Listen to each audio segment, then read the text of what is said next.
오늘 교회를 세우는 힘이라는 말씀 제목으로 같이 말씀을 나누기 원합니다. 오늘 말씀은 제가 1년 전에 목자님들과 함께 나눴던 말씀인데요.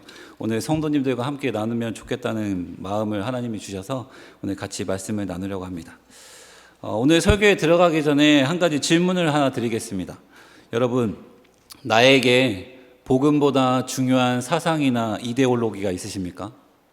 나에게 복음보다 더 중요한 사상이나 이데올로기가 있으십니까? 있으세요? 다 있으신가 봐요. 대답을 안 하시네. 있으십니까? 네. 질문 한 가지 더 드리겠습니다. 여러분, 나에게 가정을 제외하고 교회보다 더 중요한 공동체가 있습니까? 첫 번째 질문은 네라고 이렇게 자신 있게 대답하는데 두 번째 질문은 조금 아닌 것 같기도 하죠. 그렇죠? 그렇다면 우리는 교회에 대해서 그렇게 생각하는데 예수님은 교회를 어떻게 생각하실까요? 우리 사도행전 20장 28절 말씀을 같이 읽어보겠습니다. 사도행전 20장 28절 말씀입니다. 같이 읽겠습니다. 여러분은 자기를 위하여 또는 양떼를 위하여 삼가라. 성령이 그들 가운데 여러분을 감독자로 삼고 하나님이 자기 피로 사신 교회를 보살피게 하셨느니라. 사도행전 말씀에 보니까요, 예수님이 자기의 피로 교회를 사셨다고 그렇게 이야기하고 있습니다. 교회가 예수님의 피값인 것입니다. 비싸죠. 보통 사람들이 귀한 물건에 돈을 많이 지불하고 그것을 사는데 예수님에게 교회가 너무나도 중요하고 소중하기에 예수님이 자신의 생명을 주고 교회를 사신 것입니다. 왜 그럴까요? 왜냐하면 교회를 통해서 복음이 전파되고 교회를 통해서 우리의 신앙이 성장하기 때문입니다. 여러분, 어떤 단체가 내 영혼을 걱정해주고 내 영혼을 위해서 울어줄 수 있을까요? 교회밖에 없습니다. 물론 교회가 가끔 우리를 실망시킬 때도 있고 상처를 줄 때도 있습니다. 그런데 그렇다고 이 세상에 교회를 대체할 단체는 없습니다. 그러기에 우리가 할 일은 이 교회를 건강하게 아름답게 세워가기 위해 노력해야 되는 것입니다. 여러분이 아시는 것처럼 교회는 건물이 아닙니다. 교회는 예수님을 믿는 사람들의 모임이 교회이고 그러기에 여기 계신 분들이 교회인 것입니다. 옆에 분들하고 한번 인사해 볼까요? 당신이 서울 제일침례교회입니다. 여러분, 건물은 우리가 모일 수 있는 장소이지 건물이 교회가 될 수는 없습니다. 예를 들어서 요즘 유럽의 많은 교회가 문을 닫고 있다고 합니다. 그런데 많은 경우 그런 교회 건물이 술집이나 클럽으로 사용된다고 하는데요. 여러분, 그런 건물이 교회의 모습을 하고 있다고 해서 교회라고 말할 수 있을까요? 아닙니다. 여러분, 교회는 믿는 사람들이 함께 있을 때 그것이 교회가 되는 것입니다. 교회는 사람이고 그래서 사람이 중요한 것입니다. 그래서 이 말을 좀 바꾸어 얘기하면요, 좋은 교회는 사람이 좋아야 좋은 교회가 되는 것입니다. 그러니까 내가 잘해야 이 교회가 좋은 교회가 되는 것입니다. 여러분, 우리 교회가 아름다운 교회가 되기 원하십니까? 그렇다면 내가 아름다운 사람이 되면 그렇게 될 수 있습니다. 그렇다면 어떻게 하면 내가 아름다운 사람이 되고 우리 교회가 아름다운 교회가 될 수 있을까요? 그 말씀의 그 비밀이 오늘 이 말씀에 숨어 있는데요. 그런 마음을 가지고 오늘 말씀을 함께 나누기 원합니다. 오늘 읽은 말씀은 로마서 말씀인데요. 로마서는 크게 두 부분으로 나눌 수 있습니다. 앞부분은 우리가 어떻게 구원받는지를 알려주고 오늘 읽은 12장부터는 구원받은 백성이 어떻게 살아가야 할지에 대해서 알려주고 있습니다. 그러니까 오늘 말씀은 우리가 그리스도인으로서 교회 성도로서 어떻게 살아가야 할지가 나와 있는 것입니다. 우리 로마서 12장 1절 말씀을 같이 읽어보겠습니다. 12장 1절입니다. 그러므로 형제들아, 내가 하나님의 모든 자비하심으로 너희를 권하노니 너희 몸을 하나님이 기뻐하시는 거룩한 산 제물로 드리라. 이는 너희가 드릴 영적 예배니라. 오늘 말씀이 이 로마서 12장 1절 말씀의 연장선상에 있는 말씀인데요. 그러니까 오늘 말씀에 우리가 어떻게 하면 하나님의 기쁨이 되는 삶을 살게 되는지, 그리고 어떻게 하면 하나님이 기뻐하시는 교회가 되는지가 오늘 말씀에 나와 있는 것입니다. 그렇다면 어떻게 하면 하나님이 기뻐하시는 내가 되고 교회가 될 수 있을까요? 첫 번째는 아름다운 손을 가진 사람이 되어야 됩니다. 아름다운 손을 가진 사람이 되어야 됩니다. 여러분, 여러분의 손은 예쁘신가요? 한번 자기 손 한번 이렇게 보시기 바랍니다. 예쁘세요? 저는 예쁘지 않은 손을 가지고 있습니다. 잘 보이시겠지 모르겠지만 저는 손가락이 짧고 두꺼워요. 그래서 사람들이 제 손가락을 보면서 오뎅 손가락이라고 그렇게 얘기하는데요. 그러면은 하나님이 보셨을 때 예쁜 손은 어떤 손일까요? 하나님이 보실 때도 가늘고 길쭉길쭉한 손이 예쁜 손일까요? 오늘 말씀을 통해서 한번 알아보기 원합니다. 첫 번째로 하나님이 보실 때 예쁜 손은요, 사랑하는 손입니다. 우리 10절 말씀을 같이 읽어보겠습니다. 10절입니다. 형제를 사랑하여 서로 우애하고 존경하기를 서로 먼저 하며. 10절 말씀에 보면 서로 우애하고 존경하라 그렇게 말하고 있습니다. 그렇다면 여기서 서로는 누구일까요? 문맥상으로 보면 서로는 믿는 사람들, 그러니까 교회라고 말할 수 있습니다. 그러니까 나와 함께하는 신앙 공동체를 사랑하라고 그렇게 이야기하고 있는 것입니다. 여러분, 그러면 어떻게 사랑해야 될까요? 10절 말씀에 초반에 보니까 형제를 사랑하여 라고 나와 있는데요. 이 말을 원어적으로 직역하면 이렇게 얘기할 수 있습니다. 형제애를 가지고 서로 우애하고 존경하라 라는 뜻입니다. 믿음의 공동체가 사랑하는데 형제처럼, 가족처럼 사랑하는 것입니다. 근데 요즘 형제들도 많이 싸우잖아요. 그렇죠? 그래서 이 말이 좀 와닿지 않은데, 여러분, 여기서 성경에서 말하는 형제애는 이것입니다. 우리 요한복음 13장 34절 말씀에 이건 있겠는데요. 성경에서 말하는 형제의 사랑은요, 이것을 사랑이라고 얘기합니다. 우리 같이 읽겠습니다. 시작. 새 계명을 너희에게 주노니 서로 사랑하라. 내가 너희를 사랑한 것 같이 너희도 서로 사랑하라. 예수님이 하신 말씀인데요. 교회가 서로 사랑해야 되는데 예수님이 우리를 사랑하신 그 사랑으로 사랑하라고 그렇게 말씀하신 것입니다. 그렇다면 예수님이 우리를 어떻게 사랑하셨습니까? 십자가에 죽기까지 사랑하셨습니다. 원래 교회는요, 이렇게 사랑하는 것입니다. 우리가 생각했던 것 그 이상이죠. 그렇죠? 근데 더 놀라운 것은 무엇인지 아십니까? 초대교회가 정말로 이렇게 사랑했다는 것입니다. 우리 사도행전 2장 44절 45절 말씀을 같이 읽겠습니다. 사도행전 2장 44절 45절입니다. 믿는 사람이 다 함께 있어 모든 물건을 서로 통용하고 또 재산과 소유를 팔아 각 사람의 필요를 따라 나눠주며. 여러분, 초대교회가 이렇게 사랑했습니다. 여러분, 이게 쉬울까요? 정말 가족처럼, 아니 요즘 가족도 이렇게 사랑하지 못하는데 초대교회는 가족보다 더 서로를 챙겨주고 끈끈한 공동체였던 것입니다. 여러분, 내가 가진 것을 팔면서까지 어렵고 힘든 지체를 도와주는 게 이게 가능한 것일까요? 그런데 초대교회는 그렇게 했습니다. 예수님의 사랑으로 사랑한 것입니다.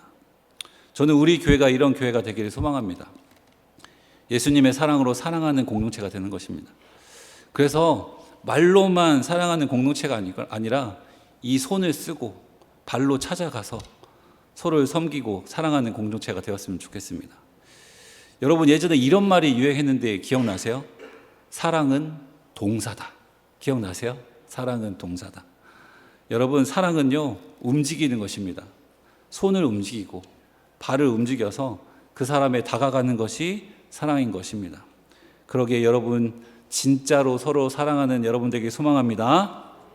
두 번째로 예쁜 손은 부지런히 예수님을 섬기는 손입니다. 부지런히 예수님을 섬기는 손. 우리 11절 말씀 같이 읽어보겠습니다. 11절입니다. 부지런하여 게으르지 말고 열심을 품고 주를 섬기라. 제가 전에 교회에서 정말 대단하다고 생각하는 한 분이 계신데요. 그분은 목사님도 아니고 장로님도 아닙니다. 그냥 할머니, 집사님인데요. 제가 왜 대단하게 생각했냐면요.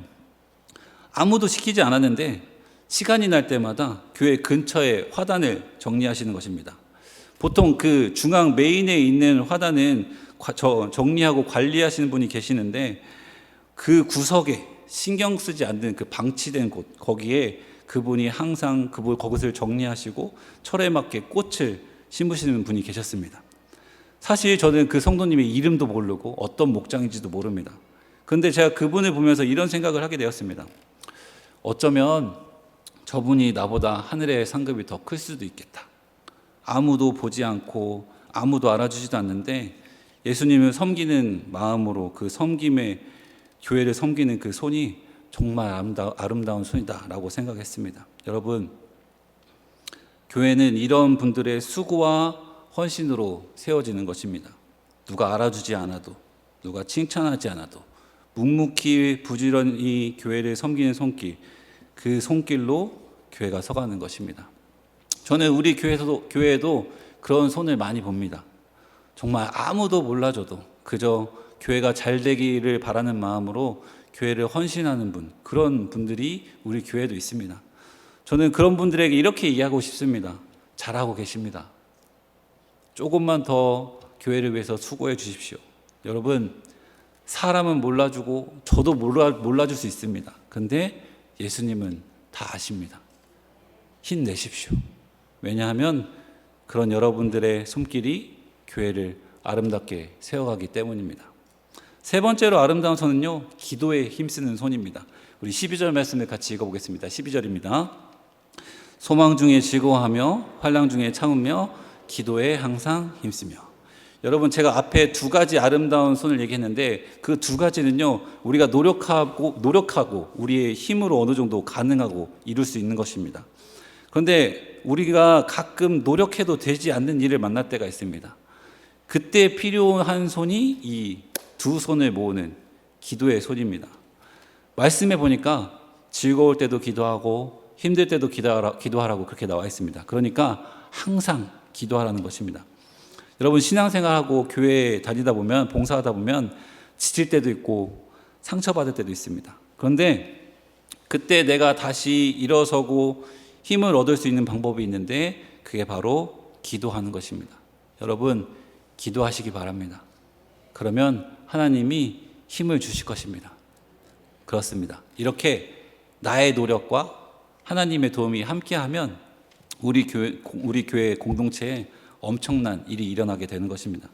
여러분, 아름다운 손이 우리 교회를 멋진 교회로 만들어가는 것입니다. 그런 의미에서 우리 함께 또 인사해 볼까요? 아름다운 손을 가지셨네요. 자, 여기서 설교가 끝난 게 아닙니다. 이제 한 가지 주제 한 거예요.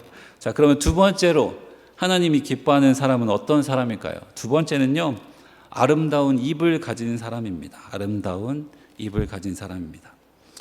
또 저에 대해서 한 가지 이야기를 드리면, 아내가 제 얼굴을 보면서 가끔 이런 이야기를 합니다. 잘생겼는데 한 가지 아쉬운 게 있다고. 제가 잘생겼다는 게 그게 웃기세요? 눈도 크고 코도 크고 다 큰데 입만 작다고 그렇게 얘기하는 겁니다. 정말 그런가요? 그런데 하나님이 볼 때 아름다운 입은 어떤 입술일까요? 앵두 같은 입술을 이뻐하실까요?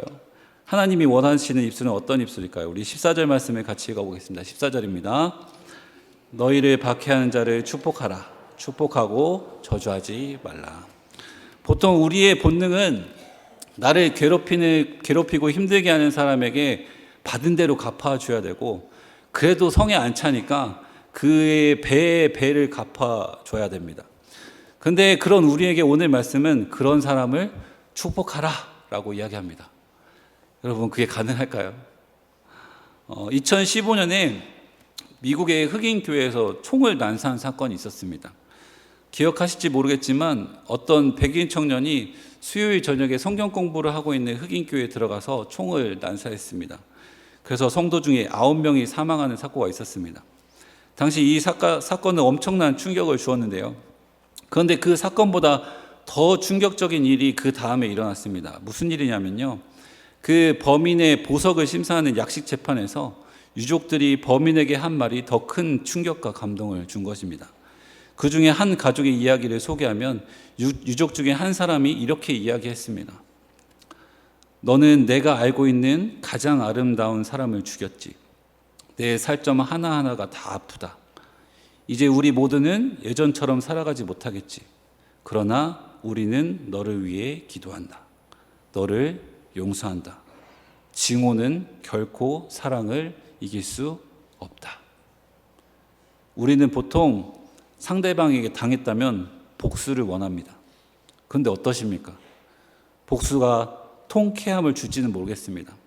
그런데 오늘 말씀과 이 흑인교회 성도들의 모습을 보면 복수보다 더 강한 것이 있는데 그것이 바로 사랑인 것입니다.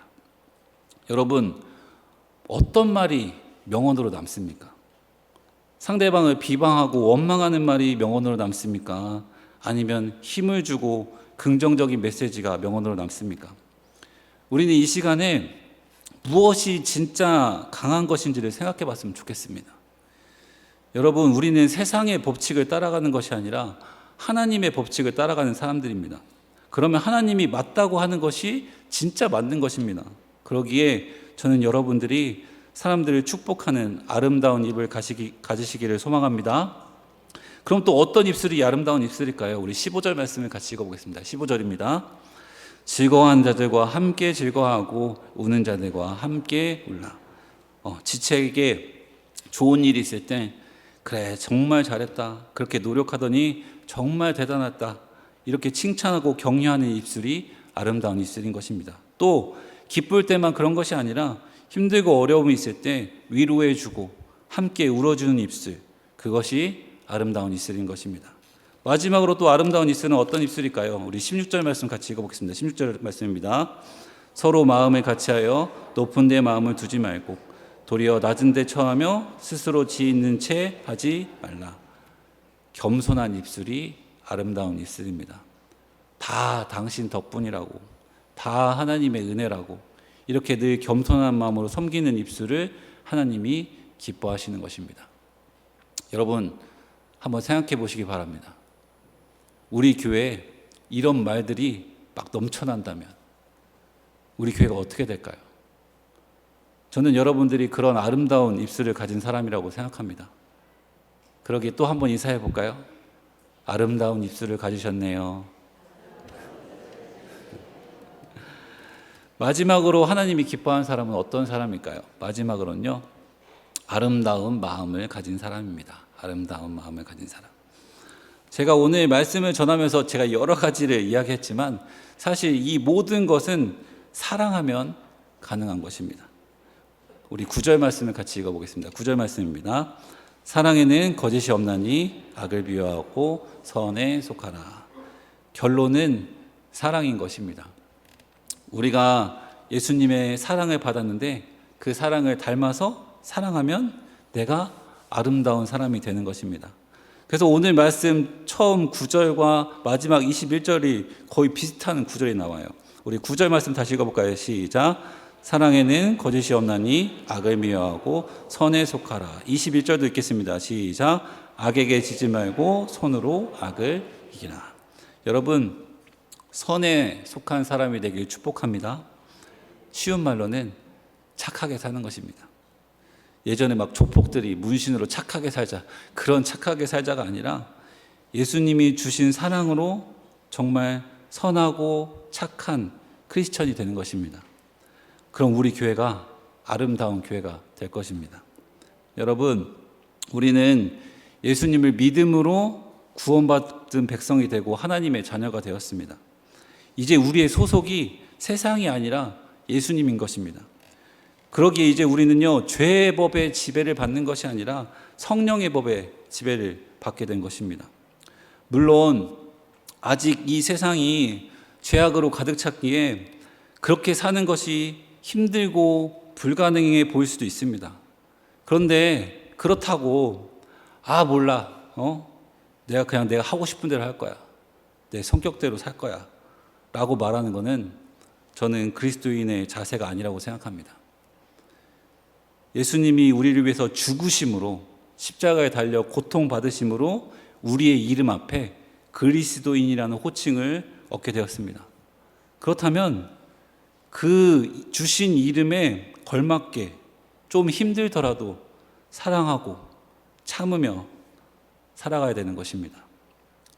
내가 완벽하게 살 수는 없지만 그런 삶을 꿈꾸고 그런 삶을 위해서 노력해야 하는 것이 진짜 그리스도인의 모습인 것입니다. 여러분, 오드리 헵번 아시나요? 오드리 헵번? 저보다 여러분들이 더 잘 아실 것 같은데 사진 한번 띄워주시면 오드리 헵번이 예뻤을 때, 젊었을 때가 왼쪽에 있고, 우리가 기억하는 오드리 헵번의 모습은 아마 왼쪽의 사진일 겁니다.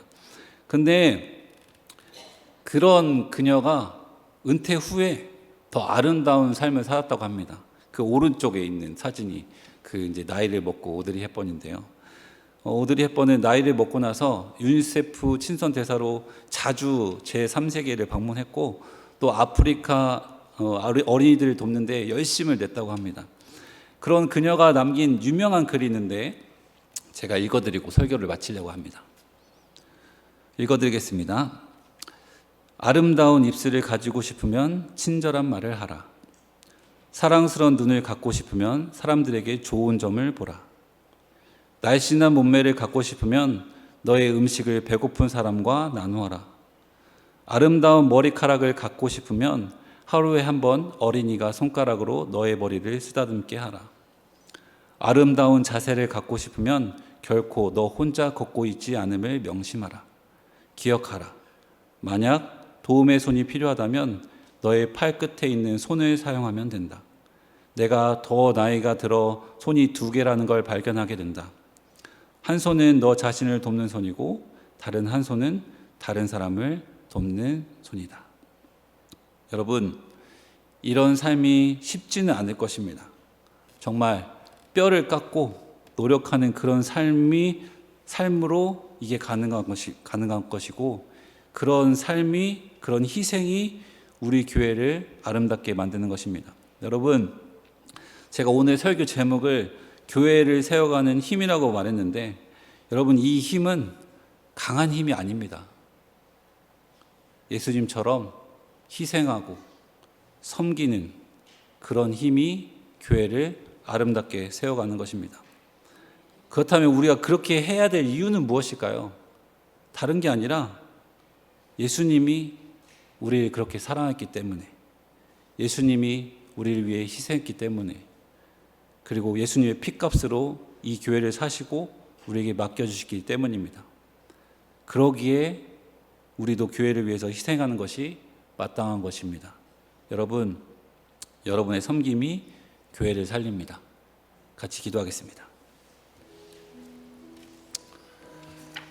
이 시간 찬양 하나 하고 같이 기도했으면 좋겠는데요. 여러분이 잘 모르실 수도 있는 찬양입니다. 근데 너무 가사가 좋아서 이 시간 같이 나눴으면 좋겠는데요. 제가 가사를 조금 읽어드릴게요. 사람이 넘치기보다 사랑이 넘치는 교회, 섬김을 원하기보다 섬김의 기쁨 알아가는 교회, 주님의 피로 사신 아름다운 교회, 서로를 사랑함으로 하나 되는 교회, 주님이 머리 대신 거룩한 교회, 우리 함께 만들어가요. 우리 가사를 생각하면서 같이 찬양하시겠습니다.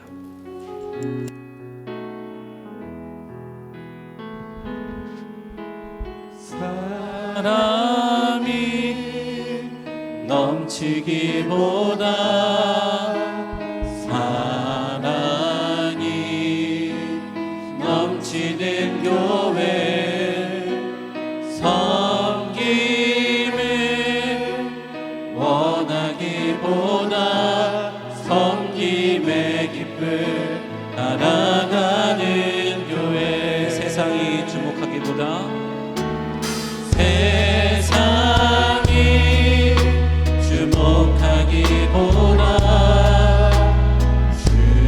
주님이 주목하는 교회, 화려한 겉모습보다 중심이 주를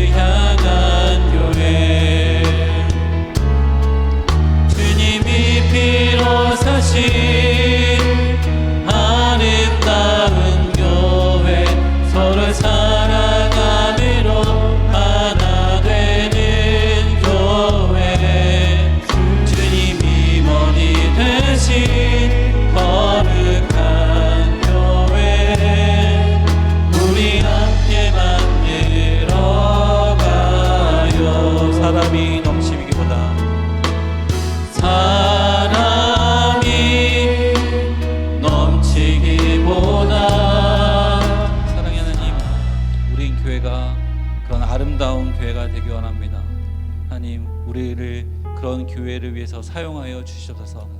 하나님 오늘 말씀을 듣고 깨닫는 것은 남이 잘못한 것이 아니라 내가 잘못했다는 것을 깨닫습니다. 우리가 다시 한번 회개하는 마음으로 주님 앞에 나가는 교회가 될 수 있도록 인도하여 주시옵소서. 예수님의 이름으로 기도드립니다. 우리 다 같이